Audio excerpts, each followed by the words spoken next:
The message on my husband's phone did not say, "I love you," and somehow that made it worse, because love can be denied, desire can be excused, but a plan has fingerprints.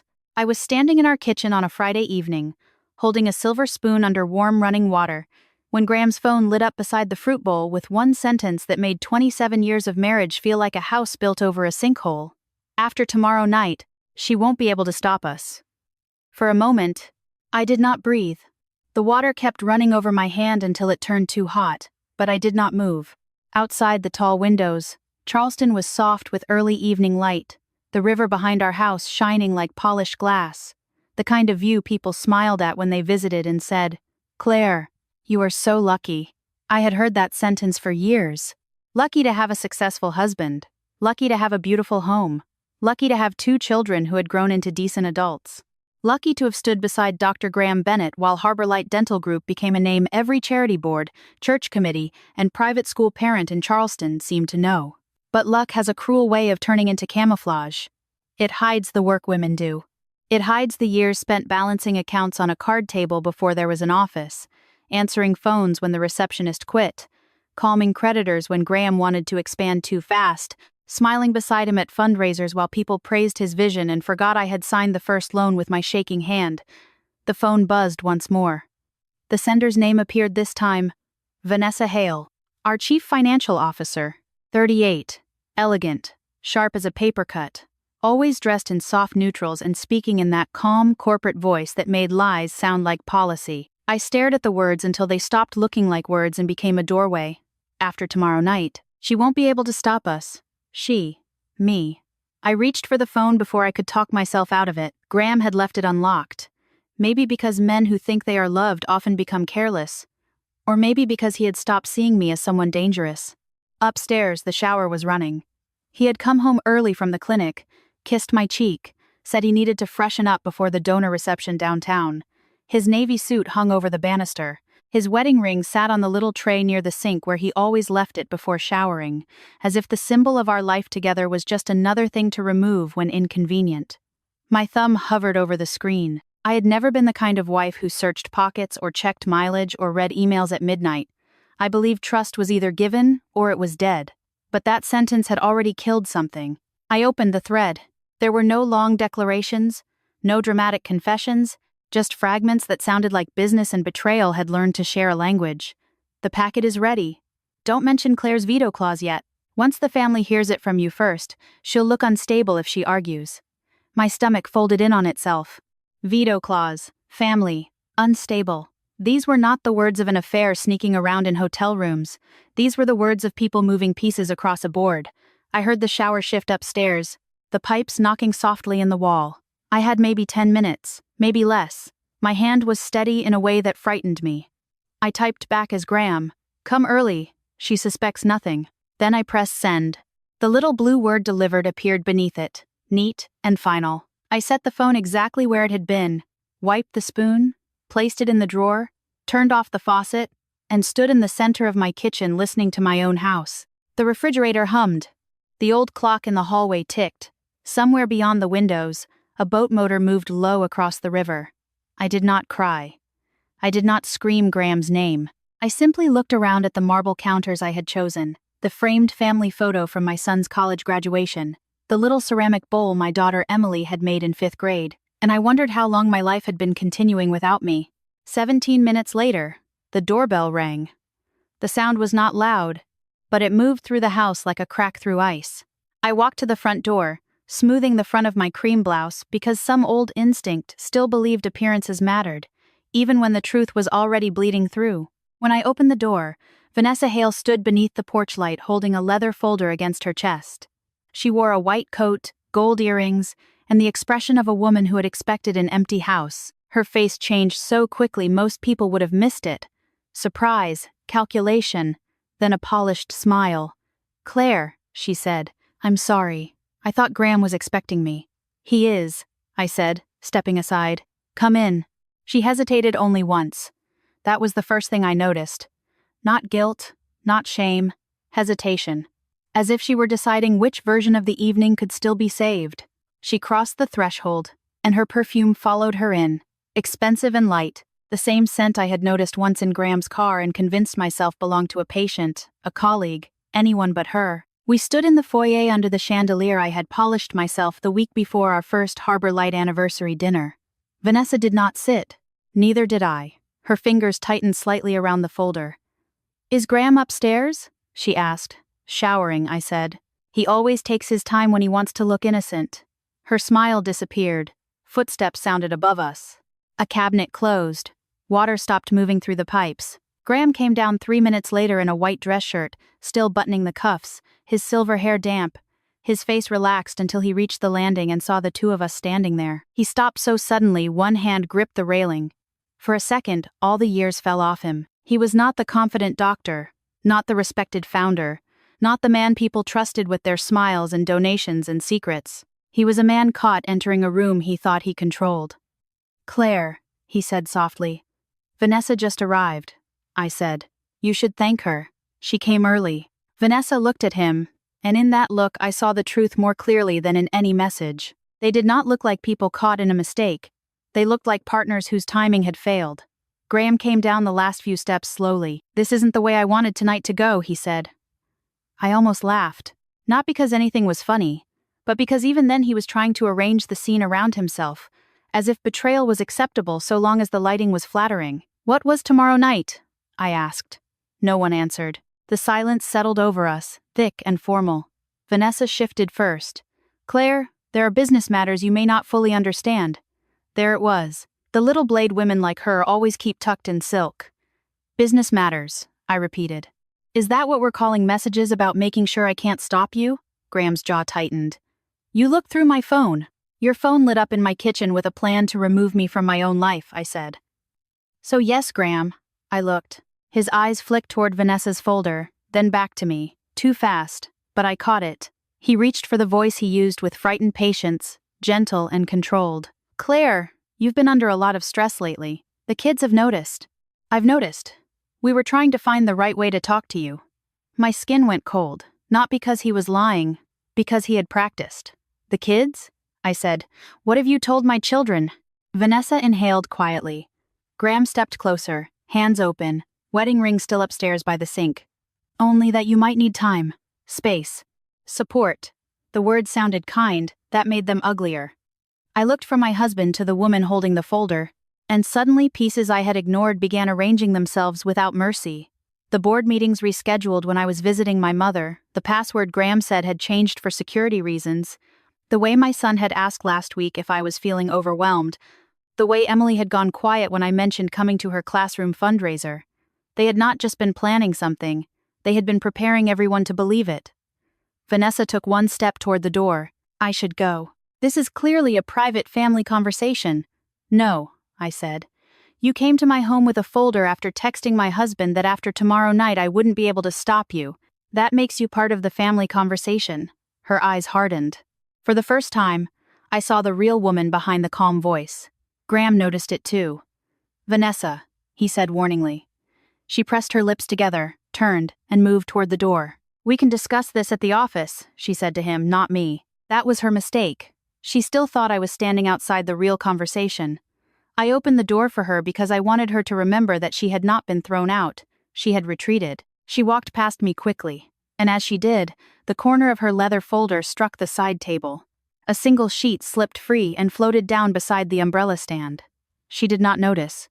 Or maybe she noticed and was too afraid to bend for it. The door closed behind her. Graham and I stood alone in the foyer, the house suddenly too quiet. "Claire," he began. "You need to calm down." I bent, picked up the paper, and felt his silence sharpen. At the top was the Harbor Light Dental Group logo. Beneath it were 3 words that made the room tilt. Psychological Instability Review. My name was typed below them in clean black ink. Claire Margaret Bennett. And under that, in smaller letters, a sentence I read twice before I understood the depth of what my husband had done. Subject demonstrates diminished capacity to participate in financial and corporate decision-making. I looked up at Graham, and for the first time in 27 years, I did not see my husband. I saw the man who had decided I would be easier to erase if the world believed I was breaking. Graham did not reach for the paper in my hand, and that told me more than any confession could have. Men reach for misunderstandings. They snatch at mistakes. They protest when a document is wrong. But he only stood there beneath the foyer light, with his damp cuffs half-buttoned, and his face rearranging itself into something softer, something almost wounded, as if the crime in the room was not the paper but the fact that I had dared to read it. "Claire," he said, his voice low, careful. The voice he used when donors became nervous about pledges or patients became difficult about bills. "You don't understand what that is." I looked down at the words again, letting them burn into me. Diminished capacity, financial decision-making, psychological instability.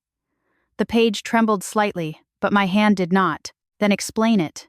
He took one breath, then another. I could see him choosing from several prepared lies, testing each one behind his eyes before deciding which would insult me least while still protecting him most. "It's a precaution," he said finally, "for the company." "A precaution against your wife?" "Against uncertainty," he corrected quickly. "Against emotional decisions. Harbor Light has grown too large for informal arrangements. Vanessa has been helping me put protections in place." I almost smiled at the elegance of it. Protections. That was the word people used when they wanted to steal something without leaving fingerprints. I folded the paper once, slowly, and slipped it into the pocket of my trousers. His gaze followed it, and for the first time that night I saw real fear move across his face. Not fear that he had hurt me, fear that I had kept proof. "Give me the document, Claire." "No." The word came out quietly, but it changed the temperature of the room. Graham's jaw tightened. "You're making this bigger than it has to be. You and Vanessa printed a psychological instability review with my name on it." "Drafted," he said. "It was drafted. Nothing has been filed." "That makes me feel so much better." His mouth hardened at the edge. He had never liked sarcasm from me. In the early years, he called my sharpness one of the things he loved most.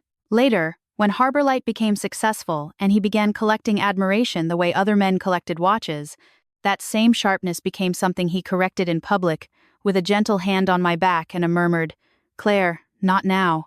I saw all of it suddenly, not as separate memories but as a pattern I had mistaken for marriage. "We're going to the reception," he said after a long pause. "We'll talk when we get back." "No, Graham. You are going to the reception. I'm staying home. That will raise questions." "Then answer them carefully." He stared at me, and for 1 second the mask slipped. Under the concern was anger, not explosive anger. Colder. The anger of a man watching a door he thought he had locked begin to open from the other side. "Don't embarrass yourself," he said. It was meant to sound like advice, but I heard the threat inside it. He went upstairs without another word. I stood in the foyer until I heard him moving in our bedroom, opening drawers, shutting them harder than necessary. Then I walked to the kitchen, poured the glass of wine I had planned to drink with dinner, carried it to the sink, and poured it out untouched. I needed my mind clear. 20 minutes later, Graham left in his navy suit, wedding ring back on his hand, public smile restored. He paused at the door as if he might say something tender enough to pull the evening back toward normal. Instead, he said, "Please don't call the kids tonight." Then he closed the door. That was when I knew he already had. The house settled around me, large and quiet, all its polished surfaces reflecting a version of my life I no longer trusted. I went first to Graham's home office. I had not searched that room in years, not because I was forbidden exactly, but because he had turned it into his territory one small boundary at a time. The filing cabinet moved from shared taxes to clinic paperwork. The computer password changed because compliance rules were getting stricter. The bottom drawer locked because patient files sometimes came home by accident. Each explanation had seemed reasonable in isolation. Betrayal rarely arrives wearing horns. It arrives wearing reason. I turned on the desk lamp and began with what was visible. A stack of invitations, a donor list, a printed agenda for tomorrow night's engagement dinner for our son, Andrew, and his fiancée, Natalie. My fingers stopped on that one. Tomorrow night. The message had said after tomorrow night I would not be able to stop them. I read the agenda twice. Toasts before dinner. Family remarks. Special acknowledgement from Claire Bennett. My throat tightened. He was not planning to wait for a private conversation. He was planning an audience. I took a photo of the agenda with my phone, then opened the desk drawer. Pens, business cards, breath mints, a charger, nothing. The second drawer held old clinic brochures, a packet of insurance forms, and a folder labeled vendor agreements. I opened it and found printed invoices from something called Halebridge Strategy, LLC. My heart gave a single hard knock. Hale, Vanessa Hale. I photographed every invoice: consulting services, transitional leadership planning, governance restructuring. Each invoice had been paid from a Harbor Light operating account, but several handwritten notes in Graham's script marked them as family transition expenses. Family transition. I sat in his leather chair because my knees had begun to feel unreliable. For years, Graham had complained about how complicated the business had become, how much pressure he carried, how everyone wanted something from him. I had believed him. I had comforted him. I had told him to hire more help, trust Vanessa, delegate what he could. I had unknowingly handed him the woman who was helping him erase me. I checked the printer tray next. Empty. Then the scanner bed. Also empty. I was about to close it when I noticed a thin white edge tucked behind the machine against the wall. I pulled it free. It was a copy of a signature page. My signature sat at the bottom in blue ink, or something close enough to it to make my stomach turn. Claire M. Bennett. I knew my own hand. This one was almost perfect, but the C leaned too far forward, eager and unnatural. The date was 3 weeks earlier, a Thursday I had spent in Colombia with my mother after her eye appointment. The document title at the top read, Preliminary Consent to Equity Reclassification. I did not understand every legal word, but I understood enough. Someone had signed my name while I was out of town. I photographed the page, then opened the closet where Graham kept old banker boxes. The first two contained tax records and conference materials. The third had a folder buried beneath framed certificates. It was labeled CB Wellness. I stood very still before touching it. Inside were printed emails between Graham and Vanessa, notes from someone named Dr. Lyle Mercer, and a draft letter written in clinical language about my increasing anxiety, heightened reactivity, and difficulty processing major financial transitions. I had never met Dr. Lyle Mercer. I had never spoken to him. Yet there I was, reduced to symptoms on paper, a wife converted into a liability. My sadness became instability. My questions became paranoia.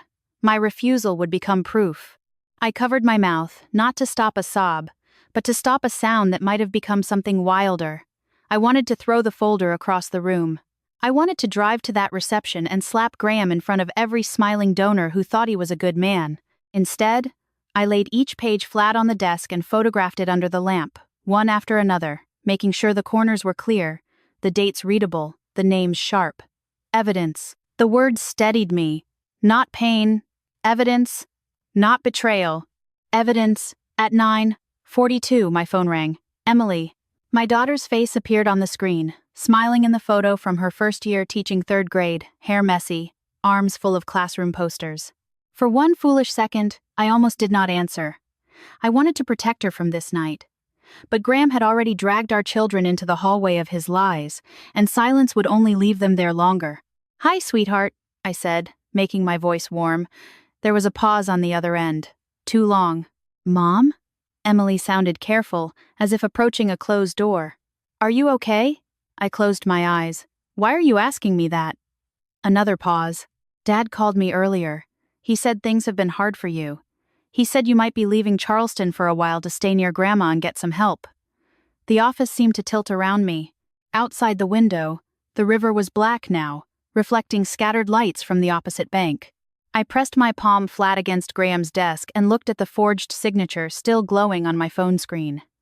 Did he say I wanted to leave? I asked. Emily exhaled shakily. He said you might deny it at first because you're overwhelmed. He told me not to pressure you. I looked at the folder labeled CB, Wellness, at the false doctor's notes, at the invoices, at the paper Vanessa had dropped in my foyer. The plan was no longer hidden in fragments. It was standing in front of me fully dressed. Graham was not only preparing to take the company, he was preparing my children to watch him do it and believe he was saving me. My voice, when it came, was calm enough to frighten even me. Emily, listen to me very carefully. I am not leaving Charleston. I am not unstable. And whatever your father has told you, there are things happening that you do not know yet. She went silent. When she spoke again, she sounded younger than 25. Mom, what's going on? I looked toward the office door, half expecting Graham to appear even though I knew he was across town, smiling under chandeliers, building his version of our future, one sympathetic whisper at a time. I picked up the forged signature page and held it to the light. "I don't know everything yet," I said. "But I know enough to stop trusting the man who says he's worried about me." I ended the call with Emily before my voice could betray me. But the silence afterward felt worse than any sobbing would have.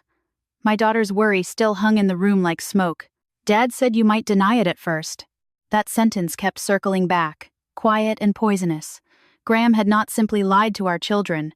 He had prepared them to mistrust my truth before I ever spoke it. I sat in his leather chair with the forged signature page in front of me and the folder labeled C.B. Wellness open beside it. And for the first time that night, anger rose hot enough to steady my hands. I thought of Emily standing in her bright little classroom, probably holding her phone between lesson plans and spelling tests, wondering whether her mother was quietly falling apart. I thought of Andrew, my son, getting ready for his engagement dinner, maybe already warned that Mom might act strangely. Mom might resist. Mom might not understand what was best. They were not children anymore, but they were still my children, and Graham had used their love for me as a tool. That was the part that changed something inside me. An affair might have broken my heart. This made me strategic. I took every document from the folder and laid them in careful rows across the desk. The fake instability review, the email from Vanessa about timing the family narrative, the notes from Dr. Lyle Mercer, the forged consent page, the Halebridge strategy invoices, and tomorrow night's engagement dinner agenda. Then I photographed them again, slower this time, making sure each image was clear enough that no one could later call it confusion. When I was done, I sent the photos to a new email address I had created years ago for online shopping and almost forgotten. Then I forwarded them again to a cloud folder Graham did not know existed. I had learned bookkeeping before I learned betrayal. And bookkeeping teaches you one thing above all: records matter. People lie. Paper remembers. By the time Graham came home, it was close to midnight. I had returned every folder to its place, wiped the desk where my fingers had rested, and put the forged signature copy back exactly behind the scanner. I was in the kitchen making chamomile tea when he entered through the side door, smelling faintly of bourbon, cologne, and public approval. He paused when he saw me awake. "You're still up." I placed the tea bag into the mug. "So are you." He loosened his tie with a tired smile, the kind that had worked on me for decades. "The reception ran long. Everyone asked about you." "What did you tell them?" "That you weren't feeling well." There it was again, casual and clean. Not a lie shouted in anger, but a lie placed gently on a table where others would accept it as care. I looked at him over the rim of the mug. Convenient. His expression tightened for half a second. Then he softened it. "Claire, I know tonight was upsetting. Vanessa should never have come here. That was a mistake." "Was the document a mistake too?" "A draft," he said quickly. "A draft created because I'm worried about you." I laughed once, very softly. "You're worried about me?" "Yes." He came closer, stopping on the other side of the island. "I am. You've been distant. Suspicious. You don't sleep. You forget things. Name one thing I forgot." He blinked, as if he had not expected details to be required. "That's not the point." "It seems like exactly the point." Graham rubbed his forehead. "This is what I mean. Every conversation becomes an argument." I watched him try to turn my questions into symptoms. It was almost elegant in its cruelty. A woman asks for facts, and suddenly she is difficult. A wife notices missing money, and suddenly she is paranoid. A mother defends herself, and suddenly she is unstable. I set my mug down carefully. "Did you call Andrew tonight?" He looked away. That was answer enough. "I told him we were going through a hard season," he said. "His engagement dinner is tomorrow. He deserves to be prepared." "Prepared for what?" "For the possibility that you may not handle things well." The kitchen went very still. I could hear the ice maker drop a single cube inside the freezer. It sounded absurdly loud. "You mean prepared to believe you?" His face hardened. "I mean prepared not to be blindsided by your behavior." There it was, no longer dressed as concern. The shape of the plan. I picked up my tea. "Good night, Graham." He stared at me, as if my calm offended him more than a scream would have. "We're not finished." "No," I said, walking past him. "We're not." I slept in the guest room with the door locked, though sleep was too generous a word for what happened. I lay under the pale quilt, listening to the old house shift around me, replaying every year I had mistaken exhaustion for partnership. In the morning, Graham was already in performance mode. When I came downstairs, there were lilies on the counter, my favorite before the smell began to remind me of funerals. Beside them sat a paper bag from the bakery on King Street, and a cup of coffee made exactly the way I liked it. He stood by the sink in a blue sweater, hair damp, wedding ring shining, looking like the husband in a photograph instead of the man from the office files. "Peace offering," he said. I looked at the lilies. "For what?" "For last night. For all of it." "Are you apologizing for what you did or for what I found?" His smile faltered. "Claire, that's not an answer." He sighed, long and patient, as if I were testing him. "I'm trying here." "So am I." I took the coffee because refusing it would have looked dramatic, and drama was the costume he wanted me wearing. While he showered, I opened my laptop at the breakfast table and searched old company files from the external drive I had kept after our first office renovation. Graham had always teased me for never throwing records away. "Claire keeps receipts from the Stone Age," he would joke at parties, and everyone would laugh. That morning, the joke became my weapon. I found the original Harbor Light operating agreement in a folder labeled 2001 Expansion Loan. My name and Graham's were both on the first page. Co-founders. Equal founding members. I scrolled until I found the section I barely remembered signing, back when we were young enough to believe documents were just formalities and love was the real contract.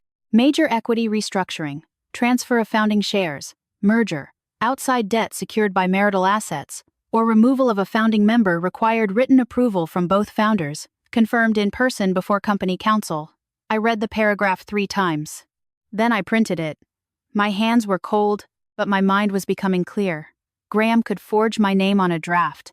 He could whisper to our children. He could let Vanessa build a paper cage around me, but somewhere in the bones of Harbor Light, my name still held weight. At 10:17, an email notification appeared on the laptop from a shared old company account I had not checked in months. The subject line read, "Internal Communication Draft Post. Dinner Transition." Vanessa had sent it to Graham, but somehow copied the archived founder's account. I opened it.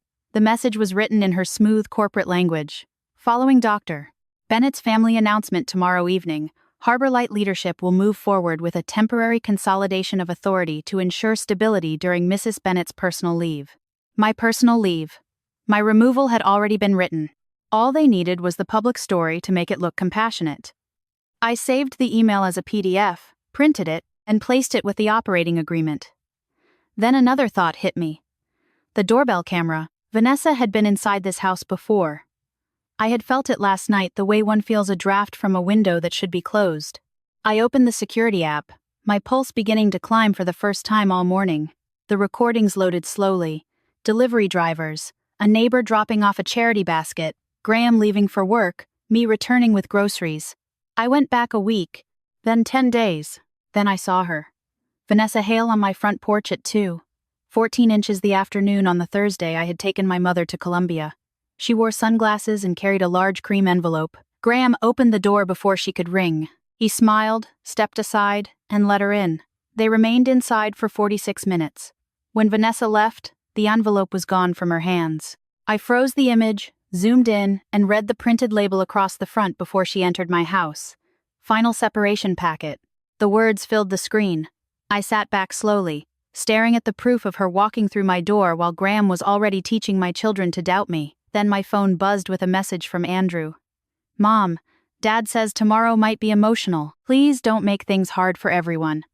I looked from my son's message to Vanessa's frozen face on the screen, and something inside me went perfectly quiet. They had chosen the room, they had chosen the audience, but they had forgotten one thing. I still had the keys to every door they thought they had closed. I did not answer Andrew right away, because a mother's first instinct is to comfort, and comfort would have made me careless. I stared at his message until the words stopped hurting and started informing me. Please don't make things hard for everyone. My son was not cruel. That was what made the message so unbearable. He thought he was protecting peace. He did not know his father had already poisoned the room and asked him to guard the door. I typed 3 different replies and deleted them all. Finally, I wrote, "I love you. Tomorrow night, listen before you decide anything." Then I put the phone face down on the table and did what Graham had taught me not to do for years. I trusted myself. By noon, I had a folder thick enough to feel heavy in my hands. The forged signature page, the Halebridge invoices, the psychological review, Vanessa's transition email, the doorbell image. the operating agreement with my veto rights highlighted in yellow, and screenshots of every strange transfer I could access through the old founder's account.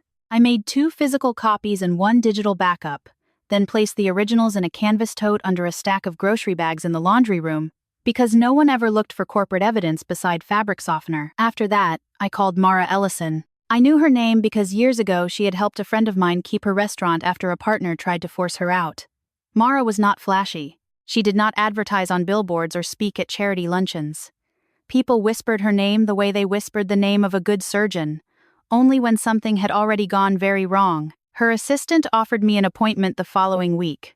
I said, "Tell Miss Ellison I have forged signatures, corporate transfers, a false mental health file, and a public announcement planned for tomorrow night." The line went quiet for 10 seconds. Then the assistant said, "Can you be here in 40 minutes?" Mara's office sat above an old stationery shop on Broad Street, with tall windows, creaking floors, and no attempt to impress anyone. She was in her early 60s, narrow-shouldered, silver-haired, wearing a charcoal suit, and no jewelry except a plain watch. She did not hug me. She did not tilt her head with pity. She shook my hand, pointed to the chair across from her desk, and said, "Start with the document that scared you most." I handed her the psychological instability review. She read it without changing expression. Then I gave her the forged signature. Her eyes sharpened. Then the invoices. Then the operating agreement. Then the transition email. By the time she reached the doorbell screenshot, her pen had stopped moving. She looked up at me. "Your husband and Miss Hale are not improvising." "No," I said. "They're staging." "Good word." She leaned back. "They want a narrative before they need a court. That means tomorrow night matters." Hearing someone else say it made my skin go cold again. "He's planning to announce something at my son's engagement dinner." "What kind of something?" "That I need time away." "That he's taking over for stability." That I agreed. Mara's mouth tightened, the closest thing to anger she had shown. "And once that version lands in front of family, employees, future in-laws, and probably a few board members, any objection from you can be framed as emotional confirmation." "Exactly." "Then you are going to disappoint him." For the first time since the message appeared on Graham's phone, I felt something like air enter my lungs. Mara sorted the papers into 3 piles. Personal betrayal, corporate misconduct, capacity attack. Don't mix them unless you have to. Judges do not care about broken hearts nearly as much as people think they should. But forged consent, misuse of company funds, falsified medical claims, and an attempted governance takeover? Those have teeth. She tapped the operating agreement. "This is important. If this language is valid and still controlling, he cannot remove you cleanly without your direct consent. A forged signature will not help him if we move quickly." "What do I do tonight?" "Nothing dramatic. That's getting harder." "Hard is not impossible." Mara folded her hands on the desk. "Do not leave the house. Do not sign anything. Do not tell Graham what you know beyond what he already suspects. Do not threaten Vanessa. Do not call this doctor. Do not forward everything to your children in a panic, no matter how tempting it feels. Your calm is currently your strongest asset because they are counting on you to look unstable." I looked down at my hands in my lap. They were clasped so tightly my knuckles had whitened. "I want my children to know I'm not lying." Her voice softened then, just enough. "They will, but if you give them pieces too early, Graham will call them fragments of a breakdown. Give them the whole picture at the right moment. Tomorrow night? Possibly." She reached for a legal pad. "But we need more. The invoices show Hale Bridge, but I want proof of where the money went. The medical review mentions Dr. Lyle Mercer. We need to know if he exists, whether he wrote this, and whether he ever evaluated you. The forged signature may connect to a larger financing document. Find any references to loans, debt, reclassification, or collateral, especially collateral." The word stuck in me. Why? Because people do not usually build this kind of machinery only to make an announcement. They're trying to move something of value. Equity, debt, control, property, or all of it. She made copies while I sat there staring at a framed black and white photograph on her wall of a lighthouse standing against rough water. When she returned, she gave me a slim envelope. "Keep this with you tomorrow. It contains a certified copy request, a preservation notice template, and my card. If they push publicly, you can state that counsel has been retained, but do not overplay it. Calm, precise, documented." I almost laughed at the word documented. It had become my life raft. I left Mara's office through the back stairs because she suggested I avoid the street if Graham had anyone watching, and that single sentence made me realize how far from ordinary my life had drifted. On the drive home, Charleston looked unchanged. Tourists with shopping bags, palmettos moving in the warm breeze, horse carriages near the market, sunlight flashing off old windows. It offended me, briefly, that the world had not paused. Then I understood that it never does. Women discover betrayals in kitchens, parking lots, hospital rooms, church pews, and still the traffic lights change on schedule. At home, Graham's car was in the driveway. He was waiting in the living room with takeout containers from my favorite Thai place and a bottle of wine breathing on the coffee table. The lilies had been moved to a vase. Soft jazz played from the speakers. He had staged tenderness. "There you are," he said, standing. I was getting worried. "I had errands." His eyes moved to my purse. "What kind of errands?" "The kind that don't require a report." His smile tightened, then returned. "I don't want us fighting before Andrew's dinner." "Neither do I." "Good." He handed me a plate as if feeding me could make him innocent. "Tomorrow is important to him." "Yes," I said. "It is." We ate in a silence decorated with small talk. Graham mentioned Natalie's parents, the seating arrangement, a toast he was still polishing. He asked whether I planned to wear the blue dress because it made me look peaceful, a word I had never heard used for a dress before. I watched his hands as he spoke, the wedding ring glinting each time he lifted his fork. Those hands had held our babies, signed birthday cards, steadied nervous patience, and, maybe, copied my signature onto a document meant to erase me. After dinner, he took a call in his office and shut the door. I waited 3 minutes, then opened the security app on my phone and turned on audio recording before walking past the hallway. His voice came through faintly but clearly. "No, she's quieter than expected," he said. "That's good for us. Tomorrow I'll frame it as concern." After the toast, send the internal memo. Monday we moved the loan package forward. My body went still. Vanessa's voice answered through the speaker, thin and sharp. "And if she objects?" Graham gave a tired little laugh. "Then everyone will see exactly why the review was necessary." I stood in the hallway holding my phone against my chest, recording every word. Then Vanessa said something that made the last warmth in me disappear. "The bank only needs the updated consent packet by Tuesday. Once the marital assets are pledged, she won't have leverage." Graham replied, "She won't even know until it's done." I stepped back before he opened the office door. By the time he came out, I was in the kitchen rinsing plates, my face calm, my pulse steady, the recording already saved. He kissed the top of my head like a husband. "Big day tomorrow," he murmured. I looked at our reflection in the dark window. Him behind me, smiling. Me in front of him, finally awake. "Yes," I said. "It is." By the time the engagement dinner arrived, I had learned that calm is not the absence of fear.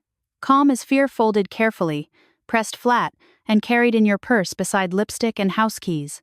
I stood in front of my bathroom mirror that evening, fastening a pair of pearl earrings Graham had given me on our 25th anniversary, watching my own hands move with a steadiness that felt borrowed from some older, harder version of myself. The blue dress hung on the closet door where he had placed it. After suggesting it made me look peaceful, I wore a black one instead. Not severe, not theatrical, simply mine. Graham noticed the moment he stepped into the doorway. His eyes moved over me, registering the choice, measuring it for meaning. "You changed your mind," he said. I did. The blue would have been softer. I met his eyes in the mirror. "I'm not feeling soft tonight." For a second, something sharp passed between us. Then he smiled, because smiling was his oldest defense. "Let's just make this a good night for Andrew and Natalie."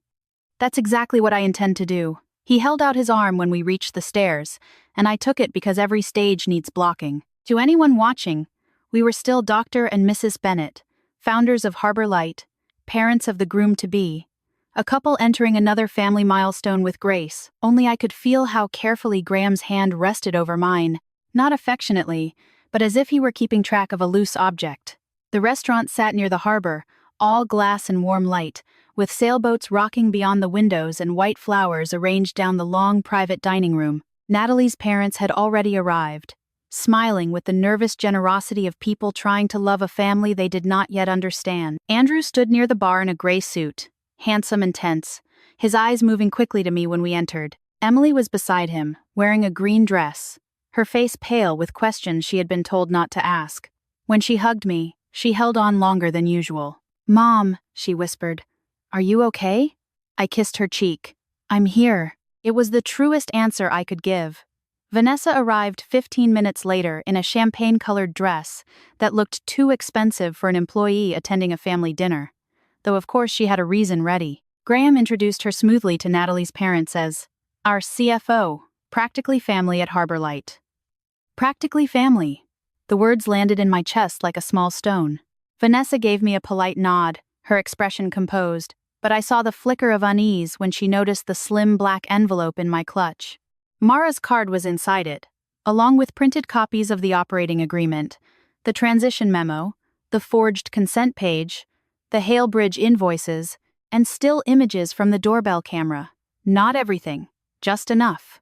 Mara had called it controlled exposure. "Never dump the whole ocean when one bucket will drown the lie," she had said. Dinner began with easy laughter that never quite reached our end of the table. Graham was charming, as always. He praised Natalie's kindness, Andrew's work ethic, Emily's students, the city, the food, the weather, the long friendship between families. He moved through the room like a man beloved by every version of himself.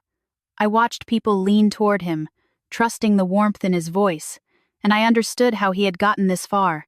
A polished man rarely has to prove he is honest. People mistake polish for proof.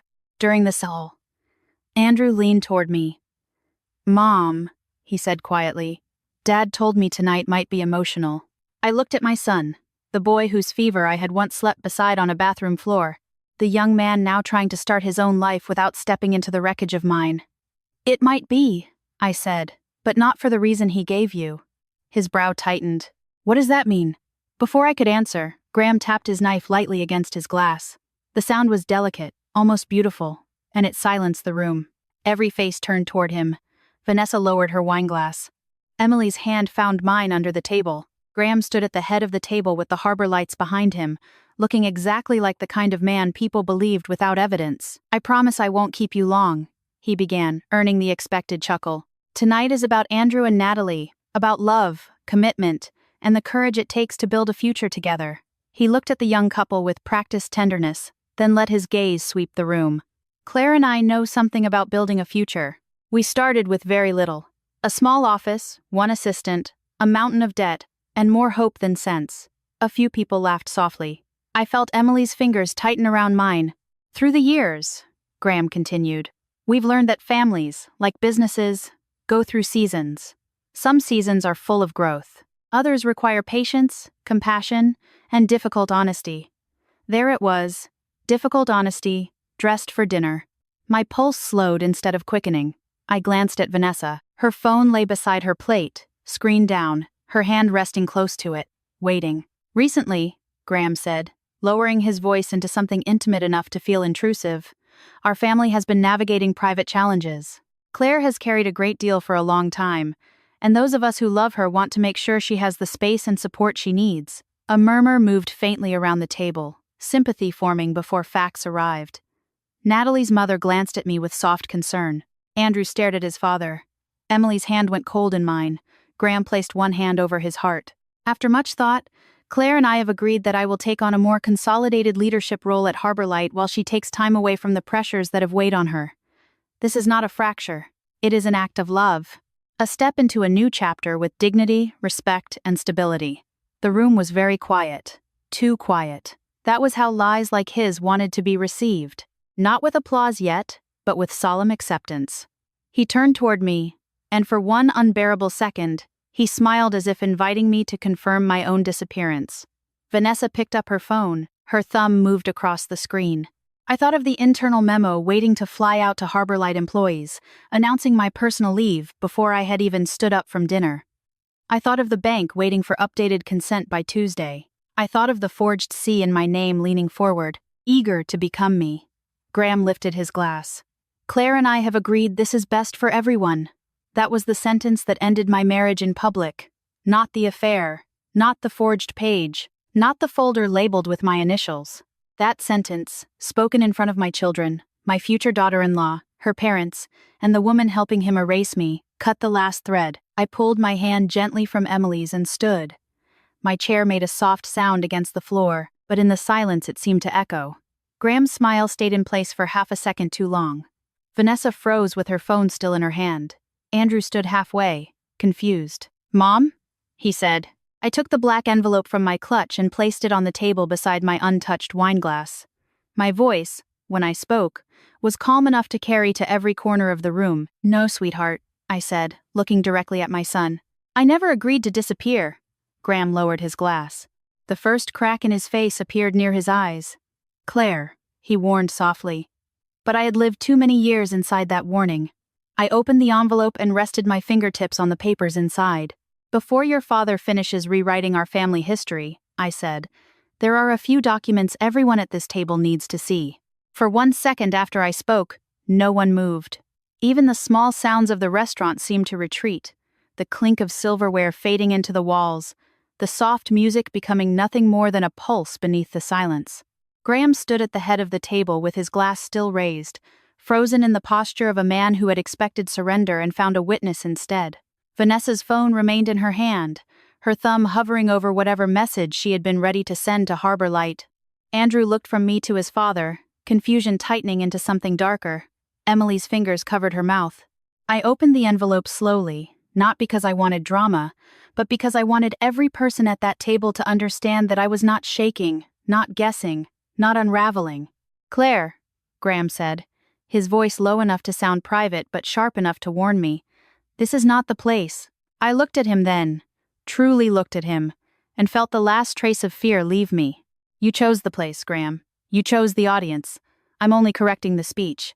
Natalie's father shifted in his chair. Her mother reached for her napkin. Andrew whispered, "Mom, what documents?" I pulled out the first page and placed it on the white tablecloth. "This is the operating agreement for Harbor Light Dental Group. Your father and I signed it when we were still using borrowed chairs in a 2-room office and praying the air conditioner would survive July. It states that no major transfer of founding equity, no restructuring of control, and no debt secured by marital assets can move forward without my direct consent." Graham stepped toward me. "That is company business." "No," I said. "This became family business when you stood up in front of our children and claimed I had agreed to disappear." I placed the second page beside the first. "This is a consent packet with my signature on it. I did not sign it. On the date listed, I was in Colombia with my mother. The signature is close, but it is not mine." Andrew's face changed first. He had always had my eye for details. His gaze locked on the paper, then lifted to his father. "Dad?" Graham exhaled with practiced disappointment. "Your mother is upset. She's misreading preliminary paperwork." "Then say it plainly," Andrew said, his voice harder now. "Did you sign Mom's name?" Graham did not answer. That silence did more than any accusation I could have made. Vanessa set her phone down, screen facing the table. Too late. Emily stood slowly. "Dad, answer him." Graham looked at our daughter as if her defiance shocked him more than mine. "Emily, sweetheart, this is complicated." "No," she said, tears shining in her eyes. "You told me Mom was leaving because she needed help. You told me she might deny it because she was overwhelmed. Was that true?" I took out the psychological instability review and laid it in front of her. This is what he and Vanessa prepared to make that story believable. Emily stared at the page, then reached for it with trembling fingers. "You had a doctor write this?" "A doctor I have never met," I said. "A doctor who never evaluated me." Vanessa finally spoke, her voice tight. "That document was part of a broader risk assessment. It was never meant to be interpreted emotionally." I turned to her. "You created a false mental health narrative about a woman you planned to remove from a company she helped build. How exactly should I interpret that?" A murmur moved around the table now. No longer sympathy for me, but recognition of something ugly taking shape. Natalie's parents looked horrified. Natalie had gone pale beside Andrew, her engagement ring catching the light as her hand gripped his. I placed the Halebridge invoices down next. "These are payments from Harbor Light to Halebridge Strategy, LLC, a company tied to Vanessa. The descriptions say governance restructuring, leadership transition, family transition expenses." Vanessa's mouth opened, then closed. Graham's face reddened. "Those were legitimate consulting fees. Then you won't mind Mara Ellison reviewing them with company counsel." His eyes snapped to mine at the name. There it was, the real break. Until that moment, he still thought I was a wife with papers. Now he understood I was a founder with representation. I removed Mara's card from the envelope and placed it on top of the stack. Preservation notices are ready. The bank will be contacted. So will Harbor Light's attorney. And before Vanessa sends the memo she drafted announcing my personal leave, everyone should know I never approved it. Vanessa looked down at her phone as if it had betrayed her by existing. Andrew turned toward her. You were going to send a memo tonight? She swallowed. It was a contingency. A contingency for my mother's public humiliation? His voice cracked on the word mother, and that hurt more than I expected. I had prepared for Graham's anger, Vanessa's denial, the room's shock. I had not prepared for the sound of my son realizing his father had used him as scenery. Graham set his glass down too hard. Wine jumped over the rim and stained the tablecloth like blood. Enough, he said. Claire, you have made your point. You're hurting our son. You're embarrassing this family. I looked at the stain spreading between us. No, Graham, I am embarrassing your lie. There is a difference. He leaned closer, lowering his voice again, trying one last time to shrink the world back down to the space between us. You have no idea what you're doing. I picked up my phone, opened the saved audio file from the hallway, and pressed play. His own voice filled the private dining room, faint but clear. Tomorrow I'll frame it as concern. After the toast, send the internal memo. Monday we move the loan package forward. Vanessa's voice followed. And if she objects? Then Graham's tired little laugh. Then everyone will see exactly why the review was necessary. No one breathed. The recording continued just long enough to capture Vanessa, mentioning the bank, the consent packet, and marital assets. Then I stopped it. Graham looked older in the silence that followed. Not humbled, not yet. Exposed. The difference matters. Andrew stood fully now. You were going to use the house? Their assets? Without Mom knowing? Graham reached for him. Son, I was trying to protect what I built. Andrew stepped back. What you built? His voice went low. She built it with you. Emily came around the table and stood beside me, still holding the false review. You told us she was sick. Graham looked at her helplessly, as if her love had been something he owned and had misplaced.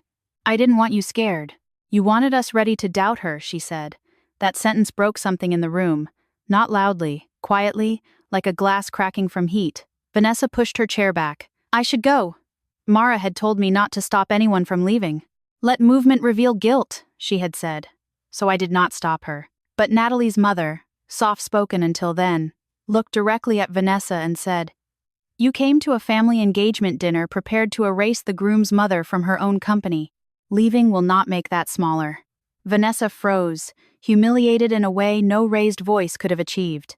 Then she walked out, stiff, backed, phone clutched in her hand. Graham watched her go, and in that glance the whole table saw what I had seen in my foyer. Not a professional relationship, not concern, but partnership. He sat down slowly. No toast remained. No new chapter waited for him to narrate. The story had escaped his hands. I gathered the documents, leaving copies with Andrew and Emily. I'm not asking anyone to choose sides tonight, I said, though of course the truth had already done that work. I'm asking you to remember what actually happened. I did not agree to leave my home. I did not agree to give up Harbor Light. I did not authorize my signature. I am not unstable because I refused to be stolen from. Andrew crossed the room and wrapped his arms around me. He was still my little boy in that moment, no matter how tall he had grown. Emily joined us, crying against my shoulder. Natalie came too, whispering, I'm so sorry, though none of this was hers to apologize for. Graham remained at the head of the table, alone under the warm lights, surrounded by people who had arrived ready to celebrate love, and instead witnessed the cost of a lie. The legal battle did not end that night. Real endings rarely happen under chandeliers. They happen in offices, emails, court filings, signatures corrected, accounts frozen, locks changed, names restored line by line. Vanessa was suspended pending investigation. The loan package stopped before it reached completion. Graham lost emergency control of Harbor Light, and for the first time in years, the board addressed me as co-founder, without looking past me to find him. My marriage ended slowly after that, in paperwork and silence, but the fear ended at that table. Weeks later, I stood again in my kitchen, the same kitchen where his phone had lit up and split my life open. Morning sun moved across the counter. The river shone beyond the glass. My house was quieter now, but it was honest. I had learned that betrayal does not always arrive as a scream. Sometimes it arrives as concern, as a toast, as a document prepared for your own good. And sometimes survival is not about destroying the people who lied. Sometimes it is simply refusing to help them bury the truth. If this story stayed with you, tell me where you're listening from. Have you ever had to stay calm while someone tried to rewrite your story? Leave a comment below, share your thoughts, and if you want more stories about truth, strength, betrayal, and women finding their voice again, subscribe and come back for the next one. You never know whose silence is about to become evidence.